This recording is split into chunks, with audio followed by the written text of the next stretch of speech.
So, hey guys, welcome to Chicago RIA and welcome to the meeting today. And today it's the epic battle.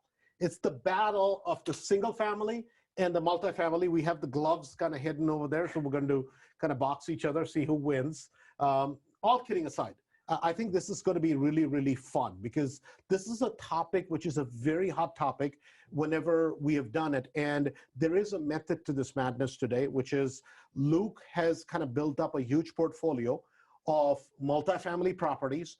And more than, oh, is one better than the other? What you should be thinking about is, how is this conversation today applicable to you? Because we're going to kind of walk you through the exact steps that he took to build this portfolio. We'll talk about cash flows. We'll talk about some of the numbers. And these are properties that are realistic properties that he has done in kind of the Chicago market and in the surrounding markets. So this will be much more applicable to people. And the kind of the process he took to grow, this is something very, very realistic. Right? This is not someone that started with hundreds of thousands of dollars that the normal person cannot relate to.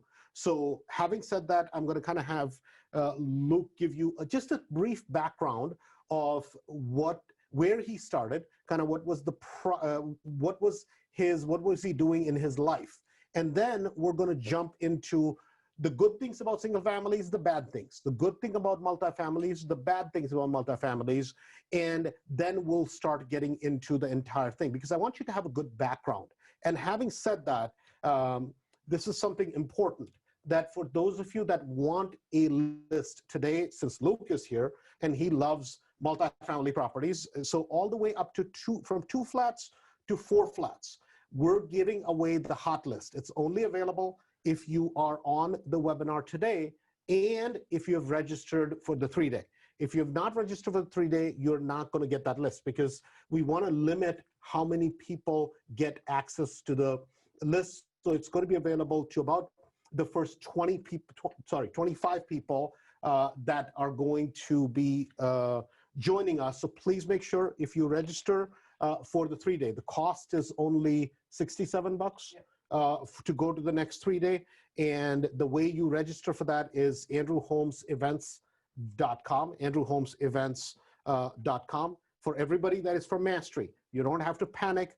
We have it available for you and you can go there for free. But this is only for Mastery people and we will send the list to you, but we want to limit the amount of people that we provide that list to because this is a list we're using also to find deals. So we're narrowing it down kind of to those people. Having said that, Luke, you take it away. So kind of brief background for people who are not familiar with you and kind of where were you in life when you came to real estate investing and why? Yeah, thanks, Andrew. First of all, thanks for having me. Definitely. Really appreciate this. So I've been in corporate America, working a corporate job when I kind of met Andrew and we kind of started talking and I went to the 3-day event. And at that point I owned one condo that I was renting out. And, you know, I kind of knew that real estate is a good thing. I like it. I wanted to do more, but didn't know how to get started. So, you know, fast forward a little bit. Hold on. Corporate wise, what exactly type of job do you have? Right? Because that'll be good for a reference point. Yeah, I think I have a rather stressful job, but an interesting job. I'm a sourcing director for a company that sources product for grocery stores. So basically all the products you buy at the grocery store, somebody has to buy them before they get to the shelf. I'm that guy. I'm the guy buying all that stuff for the grocery store. Okay, got it. And at that time, were you single? Were you married? Did your parents give you millions of dollars to start? Because that's important because people kind of can relate to where you're coming from. Yeah. I wish I was given $1 million to start. I really do. No, I mean, I was a regular guy. I was dating my current wife at the time. I was pretty busy. I was finishing up my MBA at DePaul, working a full-time, pretty demanding job, and, you know, dating and looking, you know, kind of start a family. We're buying a house at the same time. So I had quite a bit going on. Okay. How old are you? I'm 38. 38. So you started at the age of about 34? 33. Yeah. 33. Okay, got it. So you have a pretty decent job, right? You've kind of grown in the last 3-4 years. You've done better for yourself, obviously, on that end also. You're dating, you're doing an MBA. At the time, you're Polish by heritage, right? You guys love construction and you guys love the trucking business, right? Yeah. So you had a trucking business also you were Oh attempting. yeah, you remember that? I forgot that. Yeah, I was actually had a small trucking business at the time. Owned a couple trucks with a partner of mine. Okay. So we had that going as well. So it was a lot going on. A lot Okay. going on. And then when you started investing, you came to the 3-day. You came to Chicago RIA events. Then you end up at the 3-day, right? Yep. And it was you and Dadik, right? My partner Derek. Yeah. Derek. So both of you showed up. Both of you similar ages, right? Yep. Why did you show up as kind of two people? Why not do it all yourself? Well, so Derek was I actually met Derek in college. So one of the great benefits I think I got out of college education, meeting Derek and a bunch of other good people. So we were partners in the trucking business together. So we kind of knew, we're looking for maybe something else to do. We were always looking for opportunities. I was always looking for opportunities. He was always looking for opportunities. We all have done different things before that with limited or, kind of different levels of success. And we both stumbled on this. We talked about it and we kind of clicked, and it made sense to both of us that this is a good way to build wealth. Okay. So the question is this, and this is kind of one of those rhetorical questions that I'm going to ask you. There's a lot of things said about real estate. You can get rich overnight. You can make all this money, and so on and so forth, right? We hear it all the time, right? What was your thought process? Were you positive about real estate? Were you negative?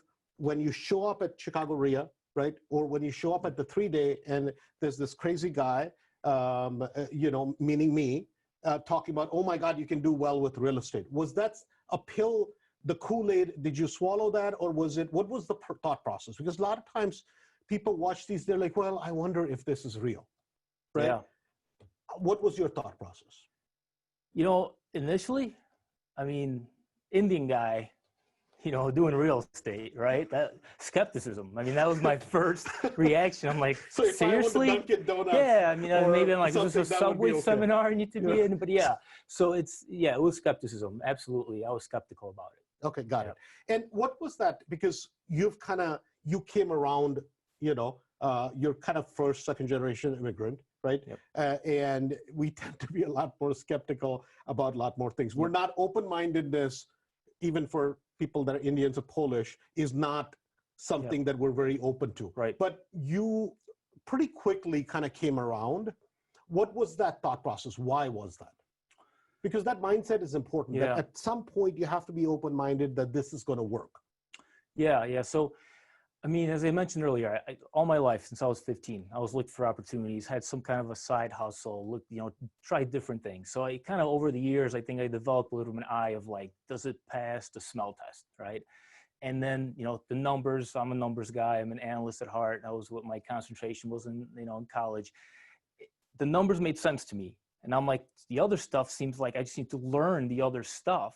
The numbers make sense. Those don't lie. I can always go back to the numbers. So that made a lot of sense to me. I'm like, I just need to learn, find the right person that can teach me how to execute this. Got it. The plan seems sound. So you end up as a part of Mastery, right? Yep. Now you meet Simon, you meet a lot of these guys that have a lot of properties, right? Ahead of you. Yep. They were kind of a year and a half ahead of you. And at that time, right, you come to Mastery and we're like, man, no big flips, right? Small properties, right? You've graduated to doing bigger properties, obviously, today, right? So I want to kind of go through really quick, right?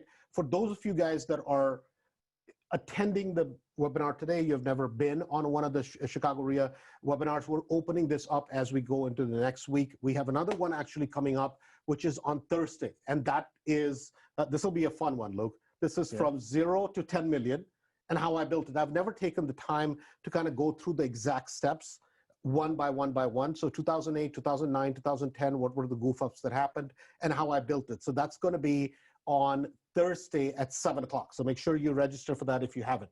But today what we're going to do is we're going to divide the kind of the types of properties we're talking about into two types. Single family, we're calling properties that are townhouses, properties that are 2 flats. Maybe Lori, you can show the pictures a little bit better on your screen so that everybody can see that. I think that's slide number 2, I believe, 2 or 3. The townhouses, 2 to 4 flats, single family properties and small ranch kind of properties. Those are going to be in one corner. Those are going to be in the single family corner. And then in the other corner, where Luke has graduated towards, is going to be everything 5 units and up. See, a lot of times people will look at a big, huge, community, 2, 3, 4, 500 units, and say, man, that is multifamily investing. That is not multifamily investing, right? That is a type of multifamily investing. So anything that is 5 units and up is what we're going to talk about, and we're going to kind of focus on how did he build that process. And this is important because if you're somebody that wants to invest in multifamily, you got to understand the process of growth and how did that happen. So some basic things, Luke, and this is something that a lot of people have heard about. I'm going to kind of just go past some of these things, right? So people hear, man, multifamily properties are really easy to manage because it's under one roof, right? I can buy a bunch of properties under one roof. This is one of those things I want to talk about. Then they talk about, well, forcing equity. I can buy a property. It was bought for $1 million. I did 300,000 rehab. Now it's worth $2 million. Oh my God, right? Mm-hmm. The other thing people talk about is you can create lots of cash flow with multifamily properties, right? It's very kind of exciting. When we talk about multifamily, you can get huge tax breaks when you do multifamily. So I want to ask you, as we go through this, are these things true, and what is the reality of it? Starting out small and building it big, right? Yeah. The other thing that comes up is, well, there's less competition because your mom and pop is not buying these. Bigger cash flow, you can afford to hire outside management. I don't want the headaches. I don't want to I don't want to fix toilets. For some reason, everybody thinks that in real estate, all those calls all come in at 2 a.m. in the morning, right? And then your payday is a lot bigger when you finally sell it. Those are the common beliefs when we talk about multifamilies, right? Single families, I would say, man, it has higher cash flow. It's easier to manage, right? You can start with less money. Mm-hmm. Operating costs can be lower. Management can be done in-house. So if you're somebody new, you can do that management, right? Easier on the resale and less risky for beginners, right? So I want to kind of go back to where you started, because that was the first property that you bought. Yep. And then how did you start kind of growing? What was that process like? And so let's start there. So what was the first property that you bought? Yeah, so the first property was a single family home in Broadview, just a very kind of small ranch, 2-bedroom, 1-bathroom. It was vacant, distressed property. We bought it for, I think it was $65,000. We put in something like $25,000, $30,000 into it, put a tenant in there, a few weeks later, once we're done with the rehab, refinanced it and set it up, and it was cash flowing. So it was, it was challenging to when you look back as the first property, but now after doing a few, it actually was pretty easy. Pretty easy, right? Yeah. So this was an ugly property. I mean, if there is a definition of an ugly property, this was an ugly property. And maybe as we're talking, you remember the address on that property? 13th Avenue, Broadview. Yeah. 20... So we're going to see if I could pull it up for you. Have Lori. Oh, it won't let you share it? Okay, got it. Yeah, we call it the Smurf house. Yeah, right. Just a blue house. It was a blue house, Sears built house. If you guys, literally Sears catalog used to sell these houses. They were all made out of steel frame. The walls were about an inch thick, right? I mean, this is the house. It's a very blah type of property. You bought it for how much? $65,000. And then how much rehab did you do? 30. About 30, right? Yep. So about you all in, so about 90, 95, you're all in that deal, right? And then you rent it out. Yep, we rented it out. What kind of cash flow were you making a month?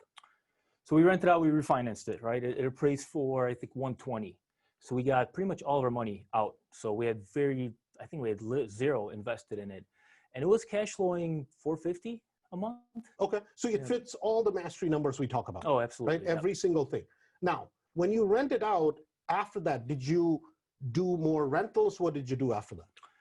Yeah, so we while we were rehabbing that one, literally a property very similar, but a brick property, a little bit nicer, became available like 1 block down the street. And we started watching it, driving by. It was this distressed property. It popped up on MLS one day. We hopped on it and we were able to pick that one up. Okay. Before we finished the rehab on that first one. First one. Okay, so you buy number two. Now, this is with you and Derek together. Right. As a partnership. Right. Okay. So you buy two properties. And then after that, did you continue to buy more? Yeah, I mean, we got the bug, you know. It was we could tell at that point that this works. Okay. Right? At this point, it's like the cash flow's here. It wasn't that difficult. The first one was, but the second one was like just repeat, right? We already had some contractors lined up. We knew what we were doing, so the second was much easier, and we caught the bug, and it was fun. You know, okay. We started searching out for more, and we bought two more, within the next 6 or 7 months. Okay, got it. So you've done some flips at this point. You've done some rental properties at this point, right? Yep. So now, when did you get the bug of, okay, I'm going to start going bigger? What was that thought process? Yeah, so I mean, we never planned on going and buying a huge multifamily. We bought four, and it took us, I think, a little bit over a year. And, you know, I was working full time. Derek was working full time, and we're like, this works, but it's slow. You know, how do we get more? How do we buy 10 or 15 or 20 in a year? And we kind of realized that with full-time jobs and a family and other obligations, it's hard to do. So we said, let's try to buy, a 2-unit, a 2-flat, 3-flat, 4-flat. That's what we're kind of focusing on. And we started looking for those. And you know, we looked for several months, and a 12-unit came up. And we're like, man, this is much different than we thought, you know, what we were looking for. But numbers look really good on this. We can hit the same numbers on this if we do it right and get it for the price we want as on those single family homes. So we're like, let's go after it. Let's do some research, figure out how do you do this on multifamily? Is it the same? Is it a little bit different? And we learned that it's a little bit different. And we went after that one. Okay, so this is what I want to explain, and this is important for people to kind of keep in mind and understand this process, right? This is really, really critical. See, a lot of times, whenever we talk about this epic battle of single families versus multifamilies, guys, listen, right? If you can buy something huge and get a ridiculously good price on it and cash flow it all day long, I mean, you'd be a fool not to do it, right? I mean, it'd be just foolish. Why would I want to do that? All day long, I want to make money. I mean, isn't that why we're in business, right? And so whenever we say single family versus multifamily, it's not that we're saying one is right and one is wrong. What we're saying is for the average person or for an average real estate investor, right? What is more profitable? What is more realistic? And can you do things safely? Now, mind you, if I had $5, $8, $10 million my parents gave me and I started with that, my perspective may be very, very different, right? Most people don't have that. 99.9% of people don't have that. So what you want to do is, my belief has always been, you start small, do a ton of small things, and then start building something much, much bigger. Because typically, whenever people are buying big apartment buildings, bigger stuff, right? Yep. What type of cash flow are they looking for per unit? Typically, not your cash flow. Yeah. No, it's. I think it's sad in our terms what they're looking for. I mean, a lot of people, some people buy it to break even. They don't have cash flow and they're happy with it because they look at it as, I'll pay it off and I'm going to have this for my retirement, whatever it is. And that's fine. If that's their objective, that's perfectly fine. But for me, that doesn't make sense. But I mean, people, if they get $50, $60 a door, that's considered pretty good on a multifamily. Yeah. Right. And see, again, that's one way of buying. If you want to choose to buy that way, right? To get 5 cap today, 6 cap today, you're lucky if you can get that, right? And in bigger projects, what happens is as the projects get bigger, people think that their profit margins get bigger. They don't, guys. Per deal, your profit margin starts shrinking, right? And a lot of times what people are saying is, hey, we're going to buy it. We're going to improve the condition, right? And force up the equity in the property. We're going to make cash flow better. And that is a strategy. Now, this is something important because real estate is all about a basic concept, which is you have to do the right thing at the right time in the right order, right? And if any one of those things is off, guess what's going to happen? You can do all the right things, but if you do it in the wrong order, not going to work. You can do all the right things, the right order, but at the wrong time, it's not going to work. So if you were doing multifamily, say 6 years ago, 7 years ago, you could buy properties at incredibly good prices, but the market wasn't as good. Today, what has happened is in the multifamily space, the prices in general right? This is a generality, have gone through the roof. There's a lot of excitement of buying multifamily properties. So if you can find properties at the right number, it makes sense. So the property that you bought, the first Yep. 12 unit, that was here in the suburbs Yep. of Chicago, right? And it's, I'm just going to say it this way, right? It's a suburb very close to Elmhurst. For people, if you are in the Chicagoland area, Elmhurst is obviously a suburb, meaning an affluent suburb. It's very, very close to it, right? Without giving away his secret areas. So that property was, how many units was that? 12 units. 12 units, okay? So to buy a 12-unit property at the time, right? Where did you get the initial capital? Yeah, and then, you know, to back up a little bit what you said, Andrew, like there's a lot more risk, I think, with multifamily, right? Because especially if you're, again, slowly. there's a lot more risk with multifamily, especially when you're starting out, because I mean, there's a lot more money on the line. Like if you screw up on a $60,000 house, depending what your financial situation are, it might take you, you know, a few months, a couple years to recover. You screw up on $1 million purchase, it might take you a decade to recover, right? So that's important to start small, learn, and that's what we did. We learned on the single families, and then we jumped into the multifamilies, right? So initial capital, right? You had done a bunch of smaller properties, and then what did you end up doing? Because your first property, in fact, walk through that process. What happened on that? Yeah, the first one, the Smurf house mentioned. So we had a really good tenant in there, always paying on time. And after about a year and a half, he just fell in love with the house and he wanted to buy it from us. And first we're like, we're not going to sell it. It's a good property. It's cash flowing. No way. But eventually he just kind of almost tired us out because he'd call us every month, later, every couple of weeks, like, please sell me this house. So we gave him a number, said no agents, no commissions. You get it. You buy it for this amount. We'll sell it to you. He was super excited, got a loan, took him like 5 or 6 months to get a loan, but he was paying rent all this time. So we sold the house. So we had a little bit of profit there. How much did you sell it for? 128, I believe. You sold it for 128. Yeah. Okay, got it. So you made a little bit of money on that first deal, right? And this wasn't like a lot of money, right? Let's just be honest. $25,000. $25,000. Like yeah. But you had no commissions to pay. You had nothing to do. And all this time, 2-3 years that you owned it, you were collecting cash flow. Right. Right. So it ended up probably on the whole scheme of things, you maybe made $30,000-$35,000. Right. So a good deal. Yeah. Absolutely. Now you take that money and you found a 12 unit, right? In a great suburb here in Chicago, right? And these are 1 bedrooms, studios, or 2 bedroom? There's 4 1-bedroom units, 8 2-bedroom units. Okay, no studios, so 4 1-bedroom and 8 2-bedroom units. Right. Okay, got it. And what is, as far as, what did you buy that property for?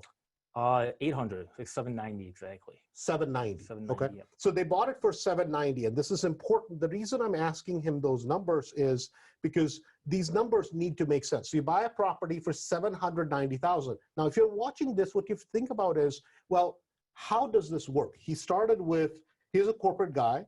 He had a decent paying job, a good paying job, but nothing ridiculous, right? Right. So where does the money come from to buy a almost $800,000 property? Now, did it need any work?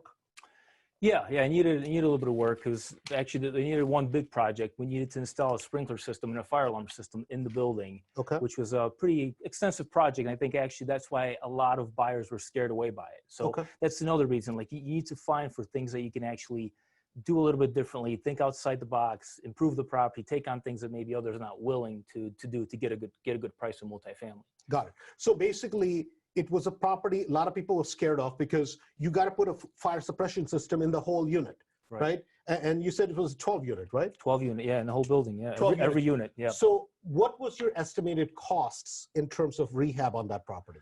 About 100. About 100. About 100, yeah. So now, to do a $780,000 deal plus another 100, right? I'm looking at about 880 to 900,000, 900,000, let's just say, right? How did you do that deal? How did you do that, make that thing happen?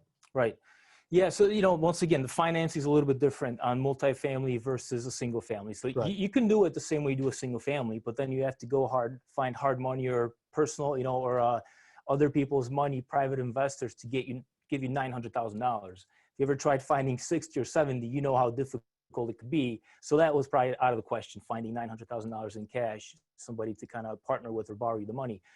So we found a bank that was willing to give us a loan on that property and the construction piece as well. And I think it was 80% LTV actually. They gave us 80% of the purchase and the rehab. Okay, so And 80% of purchase and rehab. So I need 900,000 total amount of money, right, for the deal, and 80% is coming from the bank, right? So for $1 million deal, that would be, you would have to come up with 200,000, right? For this, you're coming up with a little bit less. You're coming out with about, say, 160, 170, right? So you need 160 plus closing costs. So yeah, you're about 200. Yeah, about 200, right? So now the question, this is something you should be thinking about, right? How do I, if I was Luke, how do I come up with 200,000 bucks, right? And then for 200,000, for me to come out of pocket, or if I'm going to partner on it, how much money do I need to make to justify this whole purchase? What do I make cash flow? What will the property be worth once I put in all this money? Because if you buy something, guys, investing, a lot of times people will buy a property for, let's say, 100,000. They put 50,000 into it. And they're like, Andrew, man, every month, you know, it makes me 400 bucks. Great. How much is the property worth? Well, it's worth 150. I bought it for 100 and I did 50,000 work. Well, if you, that means all you did is for all the labor, all your work, right? The property is worth the same amount. Why don't you just go on the MLS and just buy a market property and not have to do any work? If you're going to do work in the property, it better be worth way more. Otherwise, why the heck are you buying the property? That's not investing. That's just retail. So that's the question, right? When you buy a banana or you source a banana for somebody, it's bought for this amount, but the retailer has to sell it for this so that they have a profit. Make money, right? You know, they have to build in profit. So in this case, what was the property worth on the back end once you did the work? So we never, you know, there was no, because it's once again a little bit different financing, right? So we never had to get an appraisal post, right?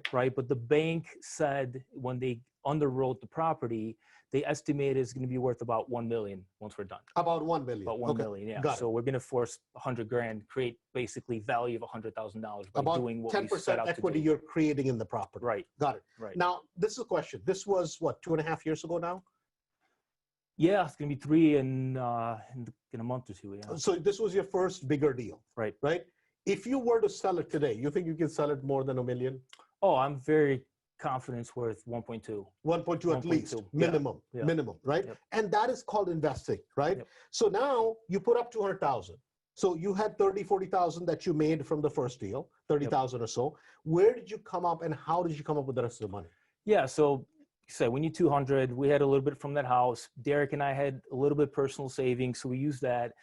But when we went out and we partnered with another person, and money was one thing, right? The person had money, but he had experience with multifamily. And I think that was key to getting financing because, you know, if you have zero experience, you're probably not going to find the bank to give you a 80% loan on that kind of a property with rehab on there. So we knew with Derek that like, we're going to have a hard time financing this on our own since we don't have experience with multifamily. So we partnered with this individual and he had experience. And that's why we got very favorable terms on that loan. Got it. And that, you know, that's like, that was a huge step for us because now we have experience in multifamily. Now we, so hold on. Let me explain this point because this is important, right? Guys, think about this, right? Before, this is just something. Before you know, basically choose to go Mount Everest, go and climb that and get yourself killed, it's better to start climbing. Then it's better to start basically maybe climbing a $10,000 peak, a 10,000, you know, kind of high peak, then maybe the 12,000, maybe the 14ers, and work your way up. Now, mind you, if you're going to take on a big adventure, it may be better if you take a guide with you that has gone up and down that mountain a bunch of times. Your odds of success go up. This is the exact same thing what they're doing, right? They came to mastery, they started learning the process, they start becoming good at a process, and then as they're going up, they partner with somebody that has experience. Because in the multifamily space, there are 2 or 3 things. Number one, not only do you need money, not only do you need the right type of credit, right? Right. But you need somebody that has Experience. experience, Yep. right? How does that, why is that so important? If you can explain that.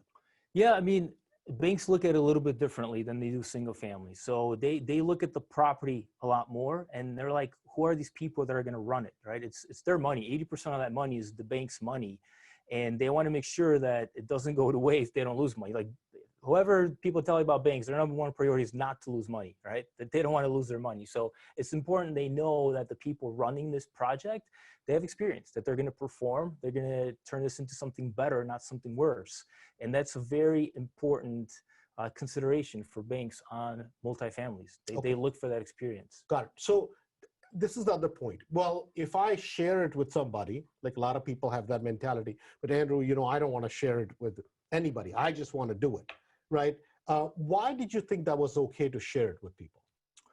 Well, I felt, that was a stepping stone to get into multifamily. It felt like almost we needed to do that, right? We can probably get this loan on our own, but we probably get 60% LTV, and then we need $400,000 or $350, whatever that comes out to be, which that's another obstacle, right? So it felt like that's the right thing to do, right? And so the question is this: in this particular partnership, did the partner who come in with experience, did they put up money as well, or did you guys just come up with the money? Yeah, they put up half of the money, which was awesome, right? They put up half, and not only that, but Derek and I, since we found it, we're the ones that did all the work. We negotiated, we get 10% more equity. So we all put in, kind of Derek and I put half of the money, the partner put the other half, but we ended up with 10% more equity. Okay, so guys, this is important, right? This is really, really important. This is where, we all have different types of experience, right? For him was having a job, whatever his experience was. This is where a good investor comes in, right? And he's learning as he's going. He's borrowing somebody else's experience. He borrowed somebody else's money, technically, right? Which is $100,000 the other people came up with, between two guys, right? That are in their 30s, each one of them basically, put together 50,000 each. See, this is something that you can build. The reason I want to talk through these steps is this is something that you can duplicate, because just watching these meetings, being a part of it, saying, oh my God, man, Luke is awesome. It does you no good. What we want to get to is how you be the next Luke, and how you come here and we interview you because we're like, man, you have done something really, really awesome, right? So all said and done, yep. Right? To comment on that, Andrew, really quickly, though, because, I think you brought up a good point, borrow the experience, which we needed to do. And I think, when I go to real estate events and your events, wherever I go, probably the most common question I get now is, how'd you get into multifamily? How'd you do it, right? So we just went through the process, and now you can borrow my experience. So if you want to do this, right? What he's saying without saying so is, you want to buy a big multifamily property, you find a great deal, guess who you can call? You can call Luke. Right? Because now he has the experience, and he would love to, if the deal is right, he would love to partner with you. He has the experience, he has the money, he has the credibility. The banks will look at him and go, oh my God, you're operating 3-4 buildings? Boom. Right. And that's how you build it, guys. Listen, it's like using a crutch. It's like training wheels. And that's how you progress in real estate. Nobody goes from zero to a real estate hero overnight. It takes a little bit of time. But if you look at kind of what he went through, it's a 4.5 year process to a multi-million-dollar asset base. And that is the right way to do it. So when it's all said and done, right? Yep. How long did it take you to bring this property online? From the time we found it? Yeah. To get 2.5 months, maybe 3. 2.5 months to 3 months. Yep. At this time, you're working your full-time job. You weren't like independently wealthy or anything, right? And you still have your job. Right, yeah, right? I have everything else, yeah. On top of everything, you have your job. Yep. And this is the other point that comes up, because everybody's, oh my God, I want to quit my job, right? And we had this conversation, 6 months ago, yep. maybe 8 months ago. Hey man, Andrew, I want to quit my job. And what did I say to you? Not yet. Not yet. Right? Not yet. Don't quit your job yet, because he's building his job at this point, pays him a pretty good sum of money. He can't replace that tomorrow like that, right? That's the reason I said keep your job, because he has a couple babies now. It's kind of responsibilities, right? So how much cash flow does this produce? About $40,000 a year. $38,000 to $40,000 a year, Yep. right? Ballpark, right? Right. So think about this, right? You put up $200,000 between you and a partner, and something makes you about 38 to 40,000. In a couple of years, it's gone up a couple hundred thousand in equity, right? Would that be $200,000-$300,000 in equity, right? So would that be worth it? It's a 20% cash on cash return in terms of your money invested. On top of that, it's worth about another 20-25% more than what you bought it for and what you rehabbed it for. Would that be a good investment for you? That's something to think about. So per unit cash flow, do you look at per unit cash flow? Do you look at overall performance? I kind of look at it because like talking to you all the time, we always talk about per door, right? So I do. I mean, the industry doesn't look at it that way. The industry looks at it as a cap rate, but we do. Yeah, we do. Because, I think that's like, once again, the single family instilled that discipline and that mindset, that strategy in my mind, where I do look at it before we even put it in an offer, look at something. Like if it's looking like it's $40, $50 a door, we move on. It's not worth their time, right? Where other people are excited about that. Yeah. And this is what a lot of times people tell me, Andrew, this is the numbers you talk about are not possible, right? The people tell me all the time. And it's guys, listen, you find what you look for, right?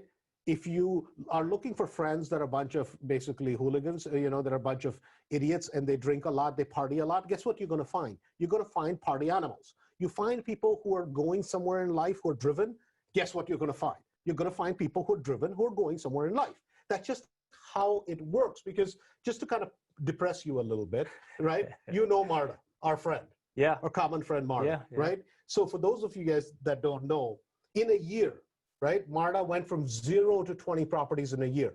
And out of that, she has 10 properties that she bought in one shot, and she paid about $450,000 for 10 properties. They're all townhouses next to each other, right? And she bought those for $450,000 or $500,000, right? I'm sorry, for $600,000. And the property is worth $1.3 million. Think about that, $1.3 million, and this is right at after purchase, putting $60,000 in. And it makes a ton of cash flow. It's not, and these are deals here, right? In around the Chicago suburbs, it's not like these deals don't exist. Just understand, if you want home run deals, you're gonna have to do a lot of work, right? It's not gonna happen overnight. So you do this property. Right. Now, on top of this, I wanna talk about a property you called me about in Evergreen Park. Yeah. Remember that property? I do. Right? I do. It's not there anymore. It's not there anymore. So this is something I want to, because this is a growing experience, right? What was the deal with that property? You were damn excited. You're like, Andrew, you're wrong, man, on this one. What happened with that deal? Well, it was a great deal. Seemed like a great price. I can't remember what it was, $50,000, $55,000, $60,000, 2 or 3 bedroom house in Evergreen Park. And I think this is like when people learn and get comfortable, this is kind of a important step, because just like anything else, you get comfortable and then you get hurt, right? Because you feel like you know it all, and then you get slammed, right? So we found this house and we saw it, good price. We put in an offer on it, and I went there a couple times, looked at it, and just something didn't seem right a little bit. I don't know what it was, but I'm like, this just seems too good to be true. It's like, why is this so cheap? And the house just seemed a little bit off. And so I called Andrew. I'm like, can you take a look at this for me, please? Can you let me know what you think about this? And I'm glad I did, because the house turned out had no foundation. So if anybody dealt with that before, be careful. There's houses out there with no foundation, and you can live in there, but as soon as you buy it, as soon as there's change of ownership, the city makes you bring it up to code, meaning you need a foundation. So you basically have to tear down the property. Right, and this is important, right? The city has, the inspection says, bring it up to code, pull license for plumbing, pull license for electrical. Well, you buy the property, right? And man, all I have to do, Andrew, is bring it up to code. That's it. I'm like, dude, you realize when you try to pull an electrical license, when you try to pull a plumbing license, they'll say, well, you need a general contractor to put up a license. And when the general contractor puts up a license, they're going to say, well, you need actually, by the way, architectural drawings. And to get architectural drawings, you draw it up, you submit it. They're like, oh, well, by the way, it doesn't have a foundation. Well, what do I do? Pick up the house? Small house? Technically, think about it. You could pick it up, 20,000 bucks, 30,000 bucks, put a foundation underneath. No, no, no, no, no. It doesn't meet the, what is that? Not HEPA. Those safety requirements for construction, right? So you OSHA, have to, yeah. OSHA requirements, there we go, OSHA requirements. So you have to demolish the property, right? And this was my point. And when Luke called me, I'm like, Luke, man, on this one, you're wrong. He's like, Andrew, man, but everything is great. Everything is great. I'm like, dude, the property has to be torn down. 100%, period, the property has to be torn down. Does that property exist today? No, the thing is a vacant lot last time I was there. Right? And the reason I bring it up is a lot of times, especially in mastery, this happens. But Andrew, you just don't agree with what I'm thinking because you're not thinking, right? My job is not to say, oh, kumbaya, everything is great. My job is to say, hey guys, listen, this is going to be a problem, right? When you go to a doctor, if you have a problem, he doesn't say, hey, listen, yeah, drink a lot of alcohol, eat whatever the hell you want. Right? He says, hey, listen, you should be on a good diet, right? So we're your real estate doctors. So let's move to the next one. Yep. You get this property done. It's a home run hit by any standards, right? Yep. What was the next property? So the next one, we bought a 7-unit building in Elgin. Okay. So in Elgin, western suburb, right? Right. Kind of out by you. The northwest. You yeah. live in Bartlett, so it's a little bit west of you, right? What are the numbers on that property? We purchased it for $320. Okay. $320. Yeah, we put in not much. I think like $40 or $50,000 improvements in the property, and it's probably worth, I don't know, $450, probably $500 now. About 500. About okay, got it. Now, yeah. How about the cash flow on that one? That one, we're probably a little bit under 200 a door. 200 maybe a door. 160, 180 a Okay, door. got it. So in that particular property, now you're buying these pretty close to single family numbers, but yet you're buying multifamily properties, right? You're buying with equity, you're buying with all this kind of stuff, right? So now you bought a 7-unit, you got a 12-unit, you got a 7-unit now. Now, did you have all the same partners on this one also? No, so the 7-unit, Derek's just my partner in all the deals. So the 7-1 we did, me and Derek, the two of us. So think about that, right? The first unit, the 12-unit, he needed help. So he bought it with additional partners. So that's 3 partners. The second property is a little bit smaller one. Now he has learned from the experience from the 12-unit, right? So he bought it only with him and his buddy Derek from college, right? They came to us in Mastery together, right? So you bought it together. Now from there, what did you buy next? Then we bought another 12-unit. Basically, okay. Very kind of the same building as the one in Berkeley. Okay, almost identical. Got it. Okay, so same building as the first one, right? A 12-unit. What were the numbers on that one? Similar. I think we purchased it 820, 830, a little bit more. And how much work? A little bit more work. We put in that one probably 120, 130. Okay. Maybe 150. Got it. Yep. And now, for all these buildings, are you going back to the same lender or are you going to a different bank? Yeah, we tried different ones. We shop around. I always, want to shop around, see what's out there. But all 3 of those funded with the same lender. Same lender. Bank, yeah. You have a relationship. You've been performing on the notes, that sort of thing. Okay, good. So then you went to even bigger, right? Yep. Were you looking for something bigger or that was kind of, it came... No, so once again, right, you just gotta keep an open mind. We felt we hit a nice sweet spot, 10 unit, 12, 7, that's kind of where we want to be, and we wanted to expand a little bit. I'm sure a lot of people heard about Foxconn coming to Wisconsin. We're like, let's diversify a little bit, see if we can pick up something in Wisconsin, Racine, Kenosha area. So we went out there and we looked up an agent that had some good sales in the area in multifamilies, kind of one of the top agents. Set up a meeting with them, took them to lunch, kind of told them what we're looking for, showed him that, we spent the time to come out there, meet him, build a relationship with him. And he started sending us deals. We told him we're looking, up to 20, 24 units. And he started sending us, every month or so something. And we looked at a couple of properties. We looked at, 12 unit, 18 unit, 20 unit, didn't like it. The numbers didn't make sense.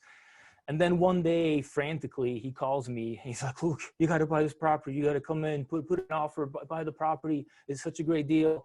And I'm like, man, I don't even know the address. I don't know anything about the property. Oh, it's great. It's a great property. You know, if you ever talk to a good salesman, he's like, he talked about it for 10 minutes before telling me how many units and where it's at. And he finally kind of told me, like, that's the price. And so I'm like, 64 units. I'm like, wow. I So mean, this I is don't a know. 64 unit property. 64 unit property. Okay. Yeah. Should have mentioned that. Yeah. 64 unit property. So I got excited, but at the same time, a little bit scared. I'm like, I don't know if we can pull this off. You know, 64, that's a big jump, a lot more money. I don't know. But he kept selling it on the phone, and I'm like, well, I'll come see it over the weekend. I think this was a Tuesday. And I'm at lunch at work. I call him back. It's like a Tuesday. And he won't be here on the weekend. You got to come now. You got to come see it now. And I'm like, I can't, you know, it's like, I got to work. He's like, no, you got to come now because it's going to be gone. So took the second day off from work, drove over there, walked the property, went to a bar, had dinner, and signed the contract that day and put in an offer. What did you buy that property for? 1.75 million. 1.75 million. Okay. And mind you, a lot of times, you know, people, this happens in Mastery, not just to Chicago area, not just in general. I'm sure a lot of people have come up to you, right? Oh yeah, Like, absolutely. oh, hey man, Luke, now I'm just thinking about what Andrew was talking about. You know, I'm just thinking, I'm going to skip step 1, 2, 3, 4, 5. You know, why don't you just go to the NBA? Right? Just join the NBA pro team.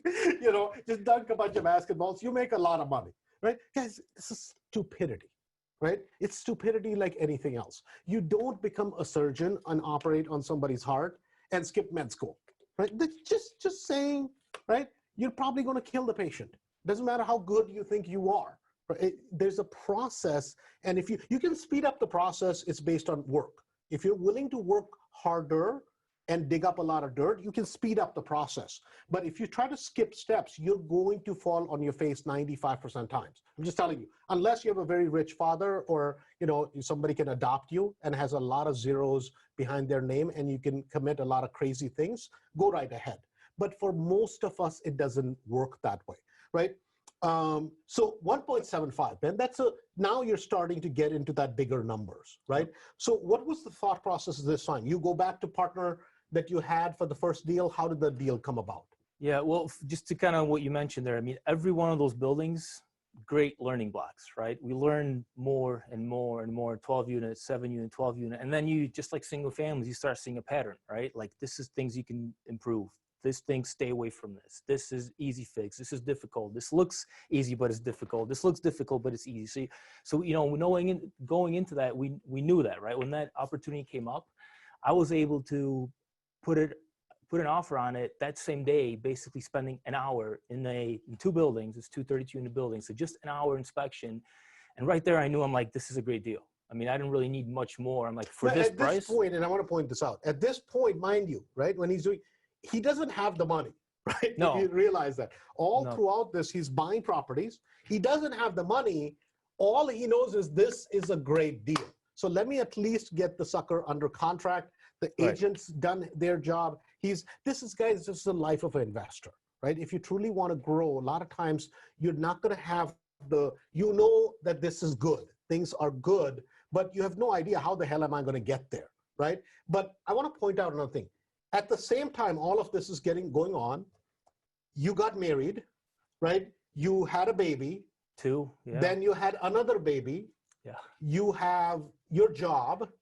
Right? All of this is going on, right? Yep. But during this process, something kind of fun happened, right? Not only did you have 2 cute little babies, your wife decided to quit her job. Yeah. Why was that? Well, I think, you know, just kind of maybe why do this at all, right? I mean, it's to create, and people say this like cliche, I think, financial freedom, but truly that's what it is. So I can do whatever I want, whenever I want, right? And I'm always going to work. I know that.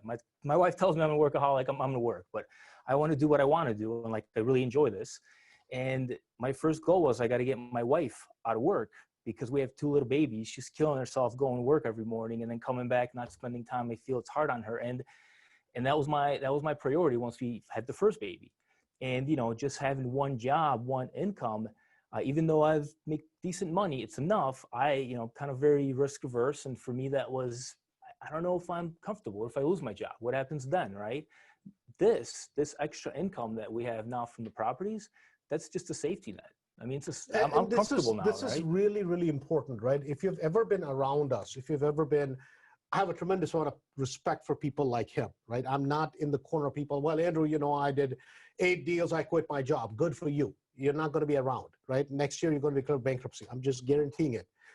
Guys, this process that you're watching, this is a natural growth process, right? He keeps his job. He starts doing better at his job because he's there. He's still working that much, right? You have life changes. You get married. You have kids, right? Gradually, his wife is going to quit her job. Now, the money that they're making, they're not going out and spending this money. This is additional money that they can reinvest, but it's something to lean on, right? This is how you build wealth. And it's important because a lot of times people think, right, he hasn't gone out and bought a big house, right? I mean, you in fact have a very average house, Yeah. right? The cars, he hasn't gone out and bought something obnoxious because this is a building stage, Right. right? And this is something important, right?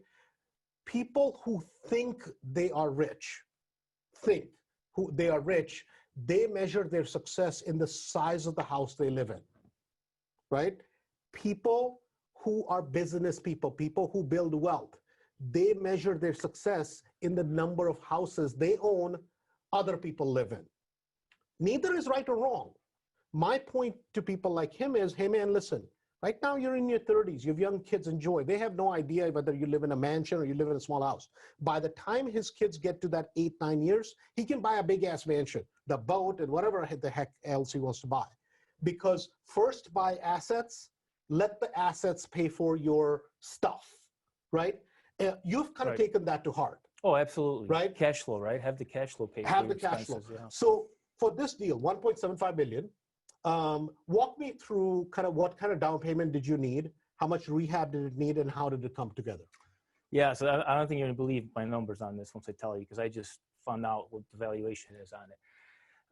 So $750,000 was the rehab on it, and we same strategy as the other. On top of the 1.7 million? Yeah, so, Okay, 'cause so it was a 750. distressed property. So I mean, this is a big multifamily, but this is just as bad as the houses we buy, the single family houses, right? I mean, it's 50% vacant, had a bunch of deferred maintenance, needs a new roof, needs all the common areas upgraded. Most of the units are crap. I mean, it needs $750,000 of work to bring it up to, a nice property, right? Okay, so you're going to be in it for about 2.5. 2.5, yeah. Right, okay. Right. So how did this come about? No, hold on. I mean, I just remember one more. You did a flip in the meantime. Yeah, All of this is going on in Evergreen Park. Right. Okay, In what the hell Norwich. are you thinking? Norwich. Yeah. Didn't you do one in every property you bought from us? Oh, we sold that one too. Yeah, Yeah. we sold that one. Yeah. So you're doing flips at the same time all of this is going on. Yep. I'm addicted. Okay. All right. No, I'm just but guys, My wife tells me I'm nuts too. She's like, Right. you can't go out like this much longer. I've always felt some people, try heroin, some people smoke a little bit of what stuff is legal today, and they get addicted to that. This is addiction of just building something. Like a lot of times people think it's about money. It's not. It's about another good deal, another good deal, another good deal. And it just happens to make a hell of a lot of money in the process. It's right? funny when I saw you at the 3-day one time, you're talking about a property, you couldn't remember the address. I'm like, he's just so full of himself, I'm sure he remembers the address. Right. I couldn't remember the address of my first one, right? It's just because you do so many of them, you keep moving and Right. it just keeps moving forward. Okay, so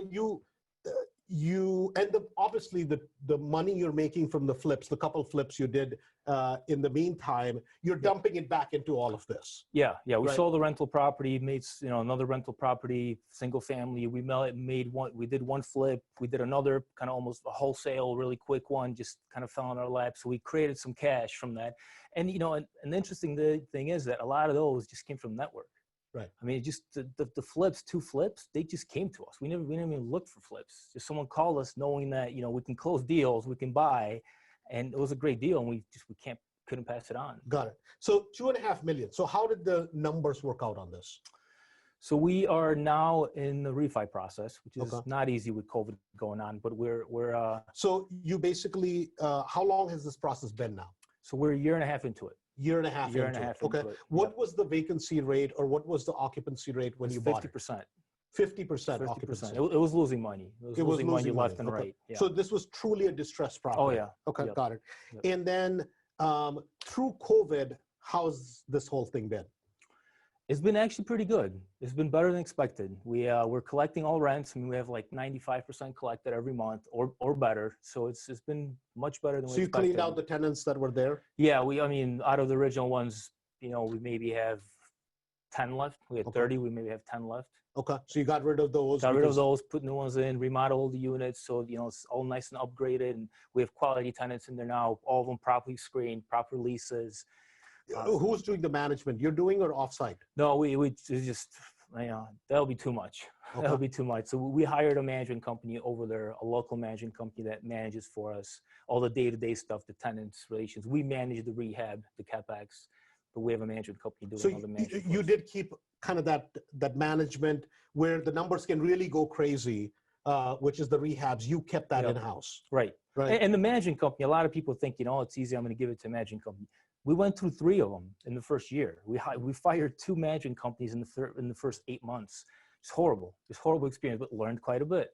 We finally found a really good one, which is, a great partner of ours now. Okay, got it. And this is where a lot of times I wanted to kind of get this myth away that it's not just one is better, one is worse, right? You can argue it any which way. If single families are better or it's not about that. It's about what is the reality of investing? How do you do it, right? The process he went through is something that is duplicatable, right? A rich dad is not duplicatable. Right? It's just I've tried to duplicate it. It's not duplicatable. Right? I'm looking for adoption. If you have more than 100 million, let me know, please. Right? Less than that is not going to do. Anyways. So no, but I mean, in all seriousness, so how did the down payment come about for this deal? So through those flips and the rental properties we sold, we had a little bit more cash, and as mentioned earlier, we have cash flow coming in from all these properties, and we don't use it. I mean, Derek and I went to one conference in Las Vegas earlier this year. That was the first time we used any of that money for 5 years. So we just keep reinvesting it. So we build up a little bit of funds there for this. Yeah. And then same partner. So the one we partner with on the first 12 unit, we brought him in on the second 12 unit, and we brought him in on the 64 unit. Okay. So, and he brought more than half of the cash. Okay. Yep. So he put in more than half of the cash. Yeah. So we did a little bit of the same thing. We brought the deal. We found it. We kept 10% equity, but versus keeping 10% equity, we have 50-50 equity, but he brought more money to make up for it. Got right. It. Okay. Yep. Got it. So that's fair. So he brings in more money, right. To do this particular deal. Now, all said and done, right. This has been a process, 1.5 years, right? What is the property worth? So we just got an appraisal from the bank, $4.7 million. So $4.7 million. 4.7. Right? Yeah. So I couldn't believe it's like, I mean, go ahead. I know you're dying, right? So Jack is in the studio, right? Yeah, I mean, it feels awesome. We were hoping for 4. I came in at 4.7. So.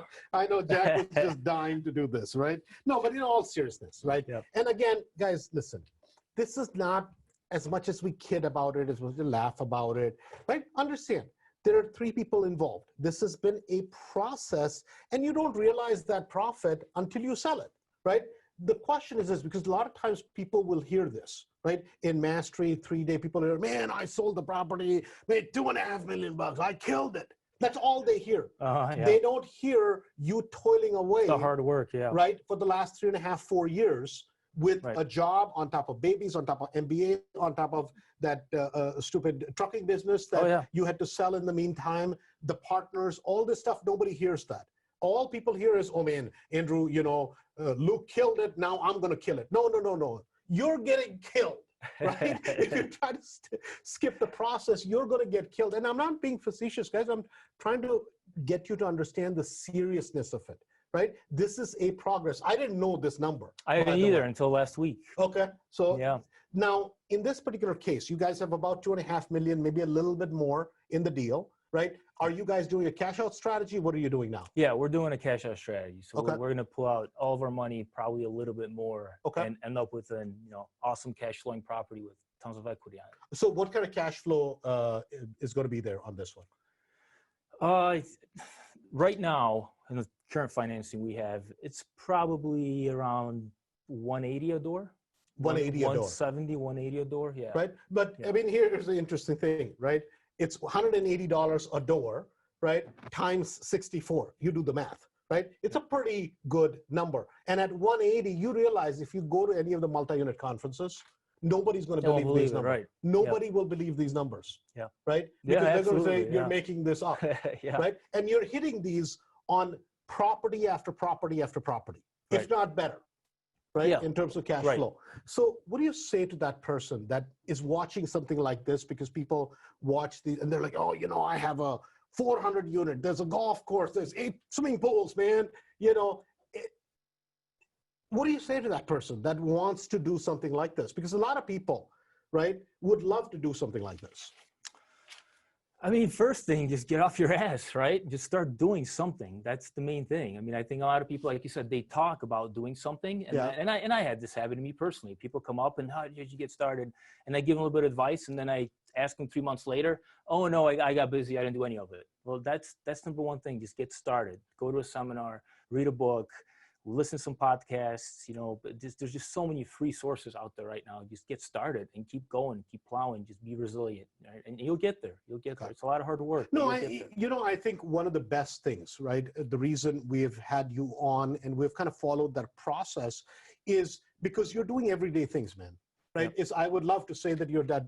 I mean, that you're that smart. I mean, you're a smart dude, but it's not like, you know, one thing you and Derek have, which is very unique, is hard work. You're Right. not afraid of working your butt off and still having all the responsibility, Right. right? Because I mean, those are things. He has a baby, a second baby.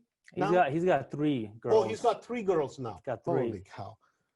Yeah, I mean, my wife would not be as enthusiastic up here as I am because she's kind of upset with me, right? All these years I've been grinding, right? And it's like, it's time to take a little bit of break maybe, but I mean, it shows. She understands that this is going to set us up for the future for a long, long time, forever, practically. Right? And your wife was not necessarily too keen about this to begin with. No. I mean, like I said, she knows I always stay busy. I had a couple things going on, and she's like, "Now you're gonna add another thing to your plate." I mean, when are you gonna find the time? Where are we gonna have time for family, right? So she was not too pleased, but she's a great supporter. She understands it. She stands behind me, and I try to balance it, right, as much as I can every day. But I mean, I think what it is, what's nice to see is you guys are young, right? You guys are still young. You're less than 40 still. And man, if you're not going to grind now, right, you have 2 choices. You either grind now and set yourself up for life, or you grind the rest of your life, right? Right. And truly in your case, right, the whole thing we say, you know, if you take care of real estate for the first 5 years, real estate will take care of you for the rest of your life. Right. You're in a position where if you decided to stop today, I mean, you're in a pretty damn good position, right? Yeah. Absolutely, yeah. I mean, even here, right? But I mean, I'm from Poland. I can go to Poland and live pretty comfortably for forever, you know, theoretically, right. on what I have coming in. So, I mean, that's a great feeling. Right now. Yeah. You right don't now. even have to wait. Right now, I can do it. Yeah. Yeah. No, I mean, it's exciting. So, guys, I hope, you know, for those of you that want the list, that want some of these properties, where do these properties come from, right? You could chase your tail on the MLS. That's one way of doing it. Or you could get the 2 to 4 flat list. This list is not going to have single families. It's not going to have anything. What it will have, though, is properties that have a ton of equity in them and properties that are the best properties which we're going after. What we realized was this, that with this COVID, all this stuff happening, there are a lot of unique opportunities coming. And they're coming, meaning these are properties already in pre-foreclosure, they're already in probates, these are properties already that are short sales. And rest of the bandwagon hasn't caught up with it yet. It's going to take them 13 to 18 months to get on these properties. My suggestion is you get on them first. How do you get that list? It's 100% free as long as you have registered for the next 3 days. How do you register for that? You go to Andrew Holmes Events. That's AndrewHolmesEvents.com. That's the website. The cost is $67, and that's it. And we will send you the list. It's 100% free, and we'll send you exactly what to do. And the dates for that are October 23rd to 23rd through 25th, and I think he said 18 left to go because we had a limited amount of signups that are available for the list because we don't want everybody to have the list. Again, that's andrewholmesevents.com, and that's for the next 3 day. We're super excited because the exciting part is it's going to be the biggest one, and it's going to be completely online. So you can sit home, watch it, and this time the bus tour is going to be fun because the way we're doing the bus tour is we're going to have a bunch of houses that are going to be open. There's going to be a bunch of people from Mass Street, a bunch of people that are super, super successful, right? So you're going to be at one of the ones out in Western suburbs.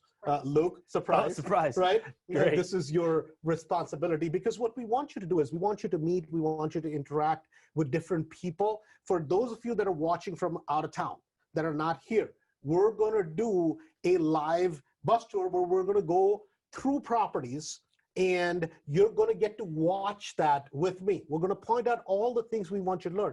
The reason we want people to see these properties, guys, it's one thing for us to talk about this. Think about how exciting it would be if you and I could ride with Luke, go look at his properties and see how a purchase is done. What are the things he's looking for? And that is the experience that you get as a part of the 3 day. Luke, man, as always, but super excited. I Same here. could not Thanks. be more happy for you, not only with the kids, not only where it is, but in your real estate business, what you and Derek have been able to accomplish. Again, that's Thanks.